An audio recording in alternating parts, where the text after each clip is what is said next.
सर्दियों की ठंडी रातें थीं। दिसंबर का महीना अपने पूरे शबाब पर था। गलियों में रंग बिरंगी लाइटें टंगी थीं। दुकानों में खिलौनों की चमक थी और हर बच्चे की आंखों में एक ही सपना, सेंटा क्लॉज। इसी छोटे से शहर में रहता था आरव, 7 साल का मासूम बच्चा। बड़ी बड़ी आंखें, पतली सी आवाज और दिल में उम्मीदों का पहाड़। आरव गरीब परिवार से था, लेकिन उसके सपने बहुत अमीर थे। आरव ने स्कूल में सुना था कि जो बच्चा साल भर अच्छा रहता है, झूठ नहीं बोलता, किसी को परेशान नहीं करता, उसके घर सेंटा जरूर आता है। उस दिन से आरव ने खुद से एक वादा कर लिया, वह किसी से झगड़ा नहीं करेगा। स्कूल में मन लगाकर पढ़ेगा माँ की, हर बात मानेगा, किसी का खिलौना नहीं छीनेगा। हर रात वह आसमान की तरफ देखकर कहता, सेंटा, मैं अच्छा बच्चा हूँ, प्लीज मेरे लिए आना। आरव की एक बड़ी बहन थी, नेहा।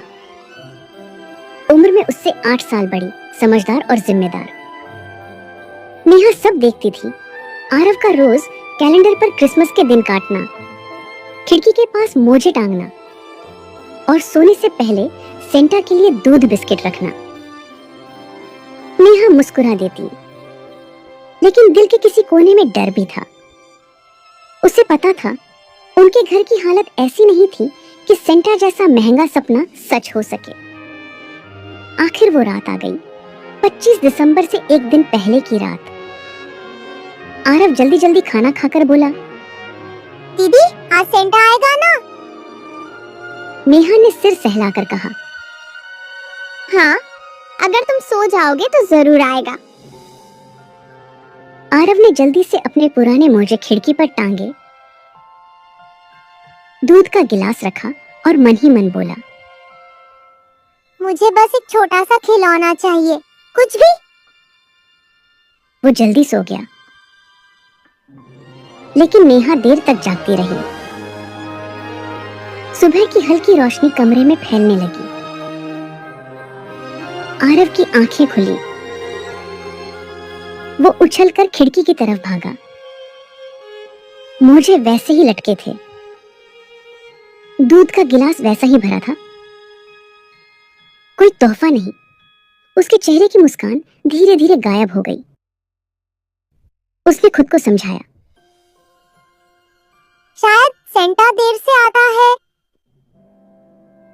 पूरा दिन बीत गया, शाम हो गई, लेकिन कुछ नहीं आया।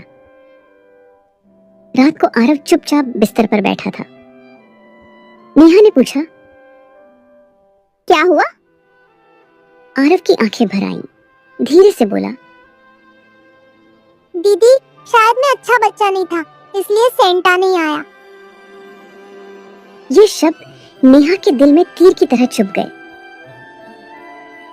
उसने देखा, उस रात नेहा को नींद नहीं आई। उसने अपने छोटे से कमरे में बैठकर सोचा,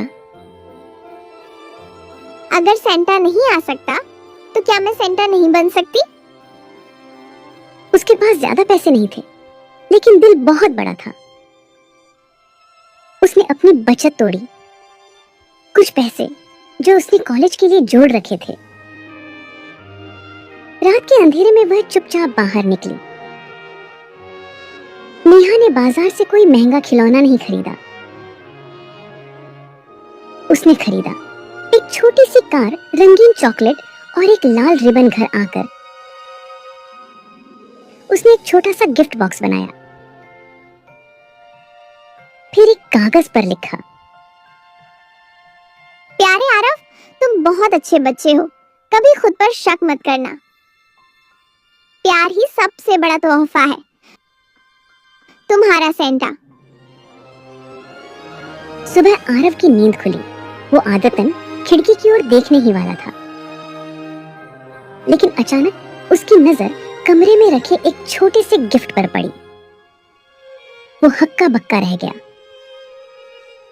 दीदी, दीदी, सेंटा आ गया। वो खुशी से चिल्लाया। नेहा दौड़कर आई और अनजान बनने की कोशिश करने लगी। आरव ने कांपते हाथों से गिफ्ट खोला। जैसे ही उसने चिट्ठी पढ़ी, उसकी आंखों में चमक लौट आई। नेहा सब देख रही थी।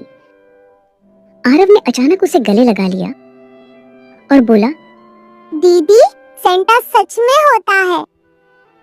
नेहा की आंखों से आंसू बह निकले। उसने मन ही मन कहा, हाँ, होता है, जब कोई किसी के सपनों को टूटने से बचा ले। साल बीतते गए। आरव बड़ा हुआ, समझदार बना। एक दिन उसे अलमारी में वही पुरानी चिट्ठी मिली और नीचे नेहा के कॉलेज की रसीदें। सारी सच्चाई समझ में आ गई। उस दिन आरव ने अपनी दीदी के पैरों को छूकर कहा, मेरी जिंदगी का सबसे बड़ा सेंटा आप हो दीदी। कहानी की सीख तोहफे पैसों से नहीं, भावना से बड़े होते हैं। सेंटा कोई इंसान नहीं, एक एहसास है। किसी के टूटते सपनों को बचा लेना ही सबसे बड़ा चमत्कार है। अगर इस कहानी ने आपके चेहरे पर हल्की सी मुस्कान या आंखों में थोड़ा सा पानी ला दिया हो, तो यही हमारा सबसे बड़ा इनाम है। लाइक करिए, सब्सक्राइब करिए और इस परिवार का हिस्सा बन जाइए।